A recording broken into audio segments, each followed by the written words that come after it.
Archibald Quentin Mumbull was born on July the 1st, 1959. He was born in the back of a stalled Studebaker Hawk that was at a customs booth at the Peace Arch Crossing. His father was a uranium salesman for the Canadian government. He died in the early 60s of undetermined causes. His mother was a competitive Scrabble player. She competed in a number of tournaments, nationally, internationally. His childhood was fairly normal. It doesn't seem like there was anything especially strange about it. He had a lot of trouble in school, but then in grade 3 he was required to write an IQ test where he ended up scoring an IQ of 156. At that point he was advanced 2 grades and put into special classes. It was here that he developed an interest in art, and he began to exhibit in student exhibitions and competitions. And in grade 6, there was quite a furor over a piece he had entered in a competition called Dead Kitten in Tuxedo. A lot of people took exception to the piece, and it eventually was withdrawn from the competition. He'd worked so hard, and he was so excited about being in the exhibition. But when they disqualified him, he cried and cried. I remember a few days later, I was in the living room, and he came downstairs with an armload of sketchbooks. I said to him, "Where are you going?" And he said, "I'm throwing this away." And I said, "Why?" And he said, "Well, they didn't like the kitten. They're going to hate the puppies."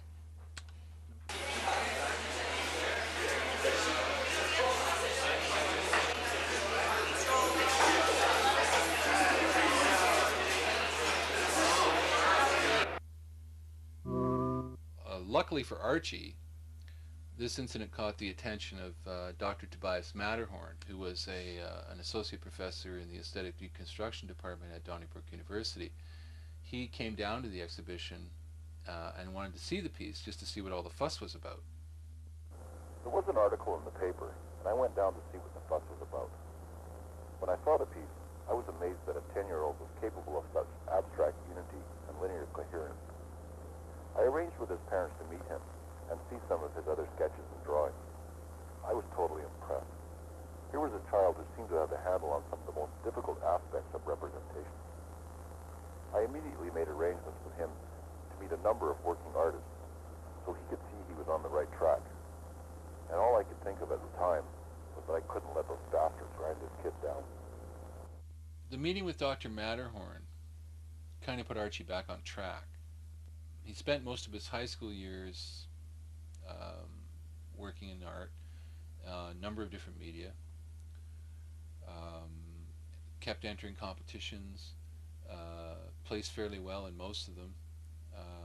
When he graduated from high school, he was given a scholarship to attend Donnybrook University, and at that point Dr. Matterhorn took him under his wing. I think you have to remember he was 3 or 4 years younger than most of the people he was going to school with, and he was also in contact with artists that a lot of people his age wouldn't even have met. I think Dr. Matterhorn was curious to see what Archie could do, and told him to pursue whatever avenues he thought would be beneficial to his art.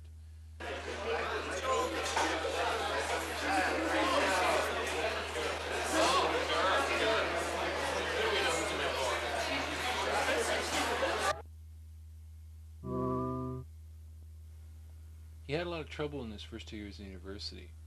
Spent a lot of time cooped up in his studio space working on pieces. He told one of his instructors at this point that he thought university was like an academic subway train.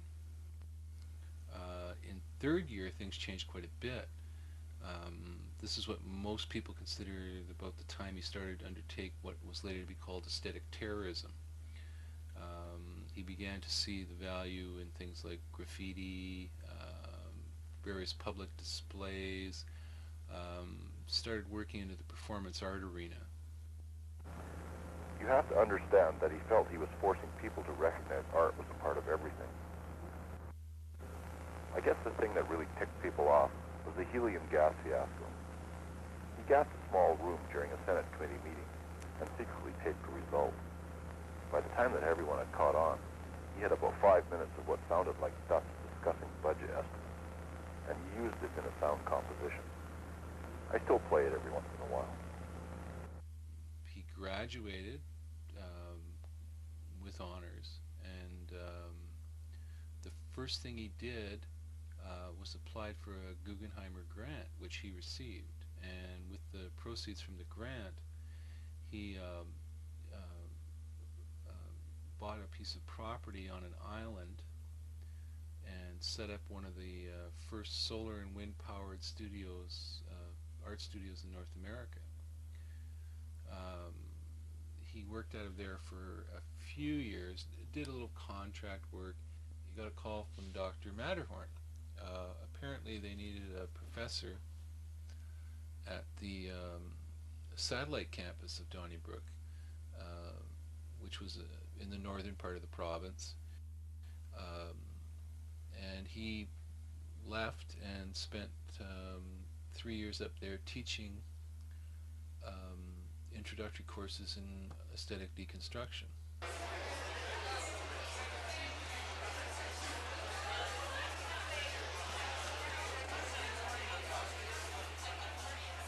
Okay, I want the light right there.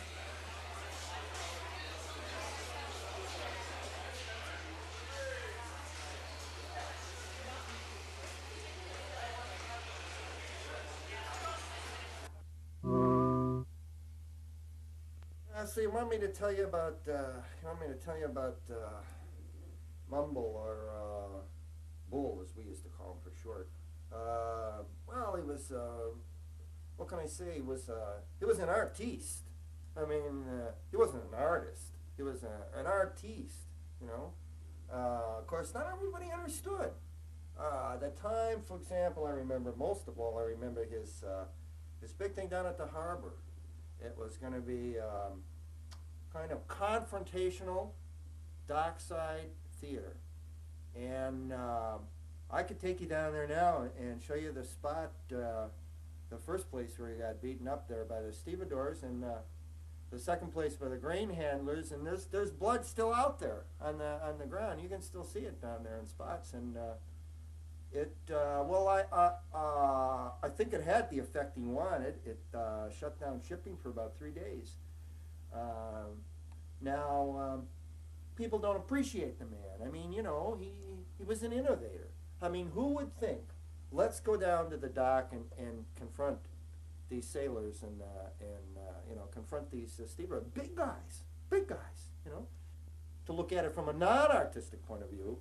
I mean, the man was an asshole, but of classic proportions. The legend remains.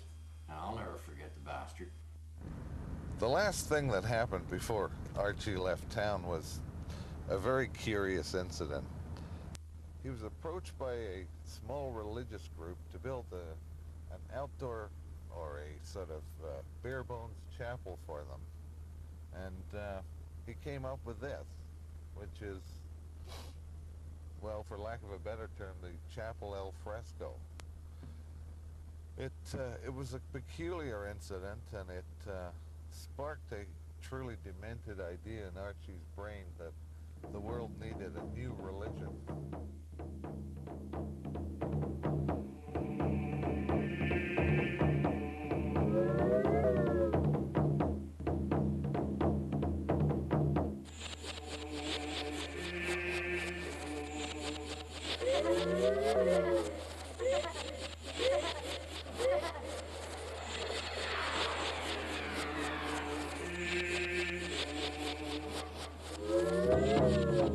He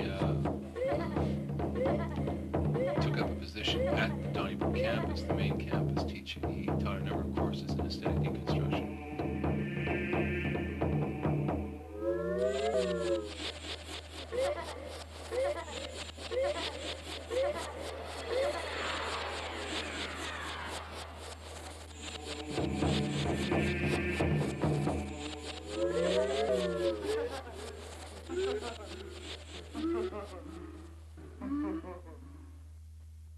Archie stepped into the literary circles for a little bit. He published a book in 1983, and it was a book of his personal thoughts. It's called Things I Think About While Drinking Beer.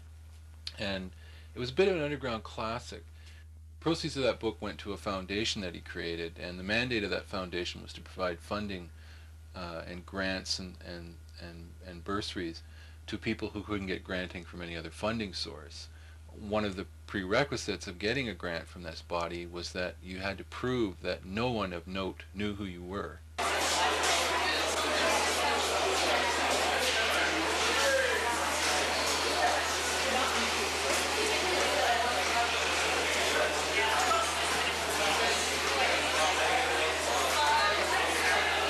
Archie'd had a number of relationships in his life. We had Louise Donamici, a trapeze artist, Louise Sudo, a female impersonator, Louisa Caprisky, a university student, Mary Louise McHenry, a debutante from New York, and Louise Donahue, a United Nations ambassador. He came home one day and told me he was gay. Then he came home 6 months later and said that he wasn't. Then he came home and said that he was again. Then he phoned me and said that he thought maybe he was both. Then he said he wasn't again. By this point, I was getting a little perturbed. So I finally asked him why he thought he wasn't gay. And he said it was because he didn't trust men. I couldn't argue with him there. One other relationship was a woman named Louise Sawatsky. I can tell you about Archibald Mumbull's art in one sentence. The surface nothingness counterpoints the underlying nothingness, which reveals the nothingness within us all.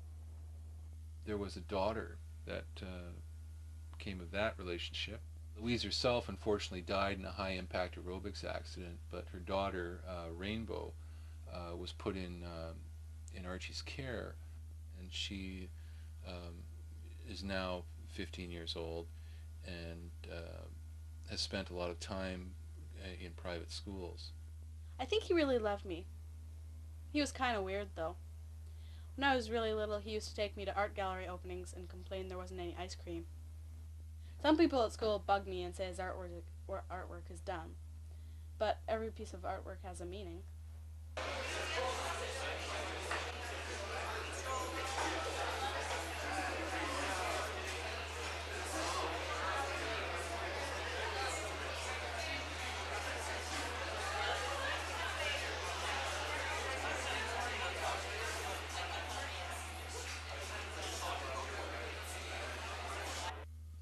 Things seem to be going very well for him. His classes were popular. His own work was going very well. He was exhibiting in a number of places. He had joined the Grunt Poets of America and had done a number of performances with other grunt poets across the continent. Suddenly he started losing energy. He went to see a number of doctors. They couldn't quite figure out, they couldn't find anything wrong with him.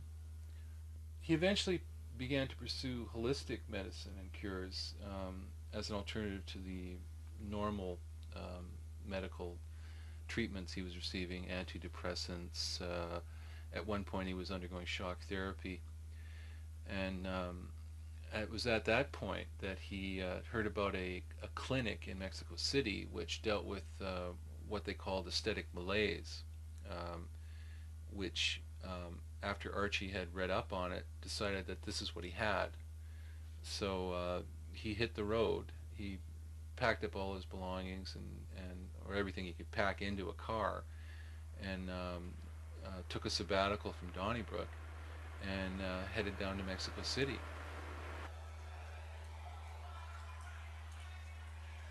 In other news, there are unconfirmed reports from Mexico City that local multimedia and performance artist Archibald Mumbull has died while undergoing treatment for an undisclosed illness. Mumbull is probably best remembered for his video compositions, notably Nasal Confusion, which explores the graphic changes in various noses as they are pressed against a pane of glass. According to the adjudication committee at last year's Arkansas Film and Video Festival, The juxtaposition of these nasal portraits quickly becomes a simile to the struggles of the present age. Arrangements are being made to premiere his last work entitled The Final Installation at the Donnybrook University Gallery sometime next month. After the estate had been settled, we were allowed to go over his personal effects, and in his files I found his accounts. Very scrupulous. He kept track of all the money he'd ever made, all his art, performance art, pieces, sculptures, paintings, and everything. I realized after I tallied everything up that I'd made more money studying him than he'd made doing his art. Ladies and gentlemen, the final installation.